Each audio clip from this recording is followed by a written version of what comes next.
Hello and welcome back to the Fit Finance sessions after something of a summer hiatus. I think it's probably been 3 or 4 weeks since we last graced the airwaves. And anyway, today we come to you without Tom. We're not quite sure where he's got to. But so it's Tim Webber, myself, Henry Elliston, and we've got some very exciting news that Charlie Redding has written a new book called The Life Legacy Gift. It's not for resale. So we thought ahead of the official release of Charlie's latest writing that we'd have a little bit of a chat around all things legacy planning and some of the things that you might want to consider whilst you're still alive, but just getting those ducks in a row so everything is sorted out for you when the final day does eventually come. Tim, I don't know if you want to start, but what sort of things do you think we should be thinking about for that time?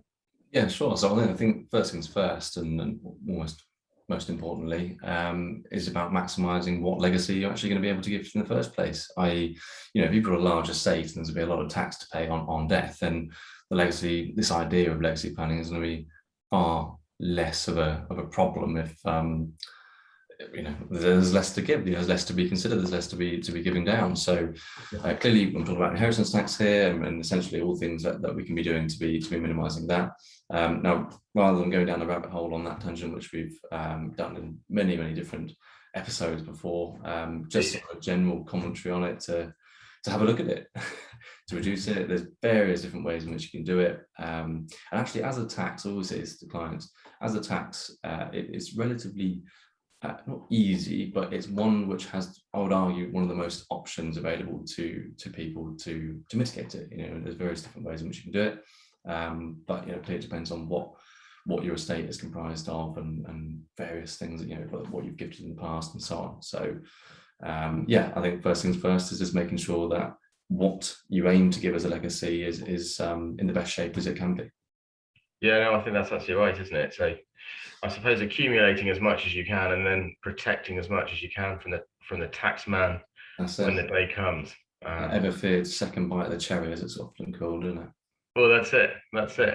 And was it Jenkins, Lord Jenkins, wasn't it? Who we must have mentioned this quote on a million occasions. Who said, "Well, is it a voluntary tax paid by those who dislike their heirs more than they distrust the government or something?" That's right. Yeah. But anyway, but yes, that's right. And I suppose moving on from that, the other bit that I would highlight is getting all the legal side of it drawn up and set out. The obvious one, and that most people are of course aware of, is writing a will, which is obviously important because it directs where your money goes to. And certainly if you want to make bequests to charities or to individuals, that the will is a place to draw those up.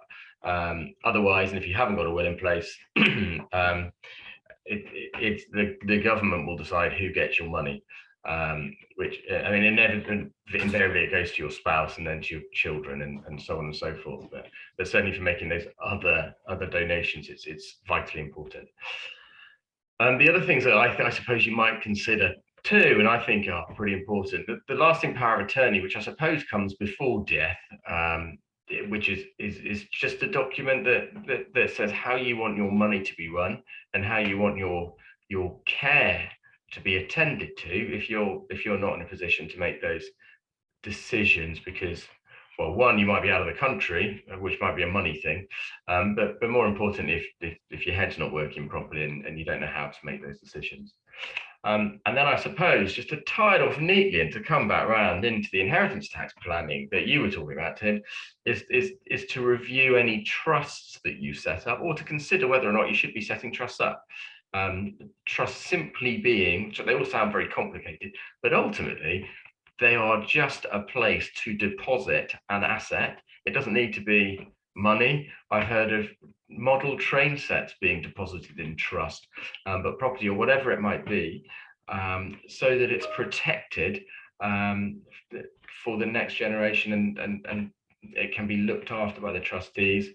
so that it doesn't go to the children when they're only 5 years old and go and blow it, or 18 years old and blow it all on their first day at university. So yeah, so those are the bits that I would add.